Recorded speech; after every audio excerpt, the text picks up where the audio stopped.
What is the mind? Part 7. Freedom from the mind. Good morning.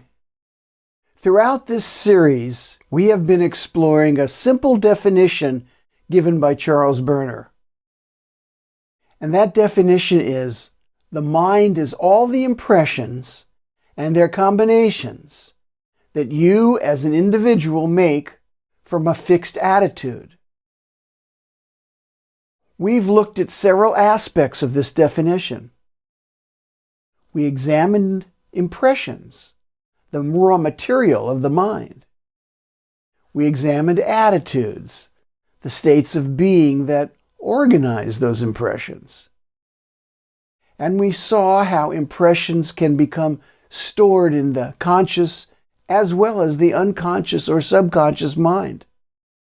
And we explored how certain attitudes become fixed, forming the structure of personality. Now, we come to the final question.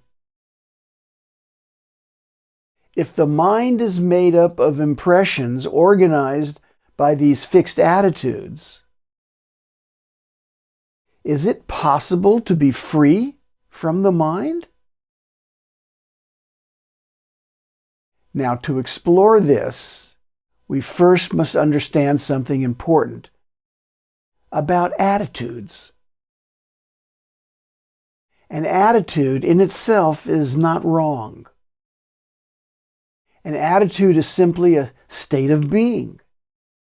For example, being kind, or being firm, or being playful, or being serious. Each of these is an attitude. The problem arises when an attitude becomes fixed, when it gets stuck. And when it becomes fixed, you lose the freedom to be otherwise. You become compelled to respond in a certain way. You get stuck. You may always try to please others. You may be stuck in that. Or you always want to avoid conflict. Or you always attempt to stay in control of situations. It doesn't matter what the attitude is. When the attitude becomes fixed, it stops being a tool and it begins to control your experience of life. But attitudes were never meant to imprison you. They were meant to be tools, like tools in a toolbox. Sometimes a situation calls for patience, calls for that state of being patient. Sometimes it calls for a different state of being, perhaps anger.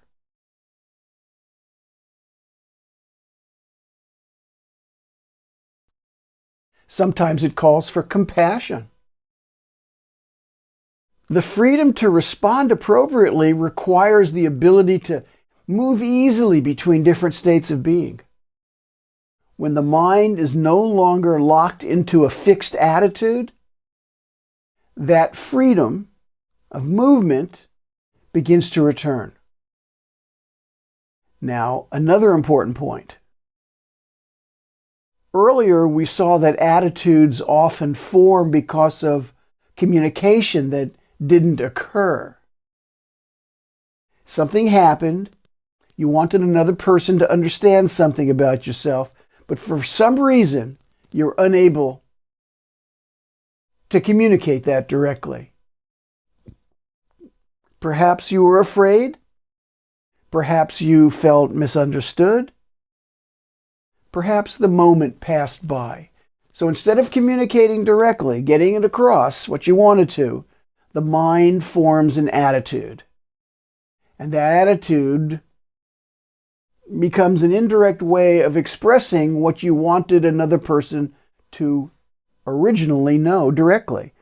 For example, someone may adopt the attitude of always being agreeable. always saying yes, always trying to keep the peace. But underneath that attitude may be a simple message that was never communicated directly. Something like, I want to be accepted. I don't want to be hurt. I want you to understand me. The attitude becomes a substitute for the direct communication.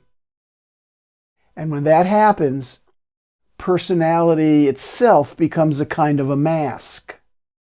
It becomes a strategy for dealing with life.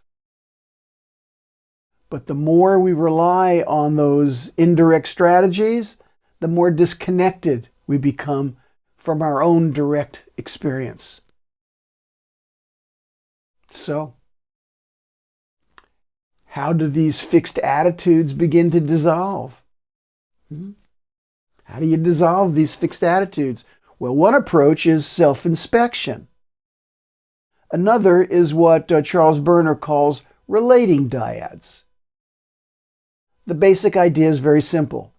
Instead of blaming others, instead of criticizing, instead of trying to change the situation, you turn your attention inward.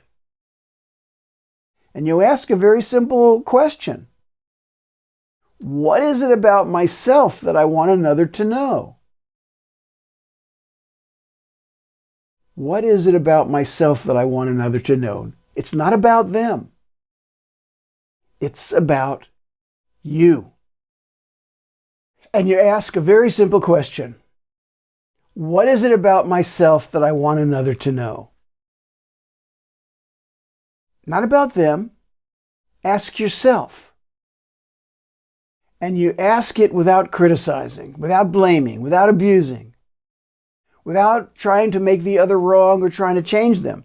You simply, honestly look at what it is about yourself that you want another to know, without blaming, criticizing, making them wrong, or trying to change them. Sometimes the answer appears immediately. Sometimes it takes time. But when the true message becomes clear, the message that was hidden beneath the false attitude, something interesting happens. The fixed attitude begins to dissolve because it's no longer needed. Honest, direct communication replaces the indirect communication. And with that, a certain freedom begins to appear. The freedom to respond freshly to what life is offering. The freedom to choose how to be. The freedom to move beyond the automaticity of those patterns of the mind. Now, this doesn't mean the mind disappears. The mind continues to exist as a collection of impressions, but you're no longer unconsciously controlled by them. You begin to relate to the mind instead of being trapped inside of it. You self-inspect, self-reflect, and this opens the door to an even deeper question. If the mind is impressions organized by attitudes, and if you are the one who is conscious of those impressions, then who are you? Who are you? If you're not the mind, then what are you? That question takes us beyond the study of the mind itself, and it leads us into the next deeper exploration, the exploration of conscious direct knowing of who and what you are. But that's the subject for the next series, the next playlist series called Direct Knowing. Thank you for listening. And now that we've examined the mind, a deeper question naturally arises. If you're not the mind, then who or what are you? And that's the subject of the next series, Direct Knowing. Thank you for listening.